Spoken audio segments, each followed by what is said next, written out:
भकुआ होती श्री श्री जगन्नाथ महाप्रभु कोटि कोटि भक्त महाप्रभु दारूरे दीघार विग्रह कर ब्रह्म स्थापन कर विग्रह मानक निजे प्रतिष्ठा करी बंगला टीवी को विवृत्ति दे पुरी रे निज विवृत्ति को ही फांकी देथिबा वरिष्ठ दैतापति सेवक तथा श्रीमंदिर दैतापति निजोगर संपादक रामकृष्ण दास महापात्र ओरफ राजेश दैतापति ओरफ टिकीपुओं को दीघा धाम को विरोध न करी सेथिरे सामिल होइथिबा अपराध रे रविवार दिन श्रीमंदिर मुख्य प्रशासक अरविंद पाढ़ी 30 दिन पर निलंबित करिसेंती।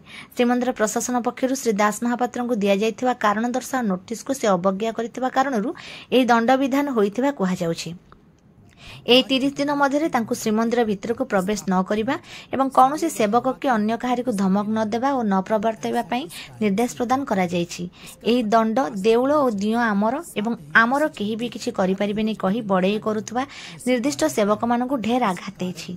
दंड विधानर वार्ता यात्री मानक निकटरे सेमानकु अति न्यून करि पारे बोली तथ्यविज्ञ महल आशंका प्रकाश करिसेंती। अन्य पक्षरे दंडादेशर 30 दिन पर देवस्थान पूर्णिमा ता पूर्व दिनरु दैता सेवक माने श्रीमंदिर प्रवेश करी बाहुट कंठ और सेनापटा लागि आदि नीति निर्वाह करिवे। स्नान पूर्णमी पर 15 दिन अणसर गुप्त नीति उभा अमावास्या श्रीगुंडीचा और नीलाद्री विजय पर्यंत से गोष्ठीगत भाव प्रमुख सेवा संपादन करिवे। किंतु दंडादेशर 30 दिन मध्य शुद्ध सुआर को छाड़देले दैता मानकर किछि सेवा नहीं। तेणु एभली दंड विधान करी श्रीमंदिर मुख्य प्रशासक केवल असंतुष्ट सेवक और भक्त मानक भंडाई बोली सहर में आलोचना चली। संपृक्त अभियुक्त दैता सेवक नाँ विभिन्न थाना दीघा धामर नाम और दीघार विवृत्ति अति कम 3टी अभियोग दाखल होईछि।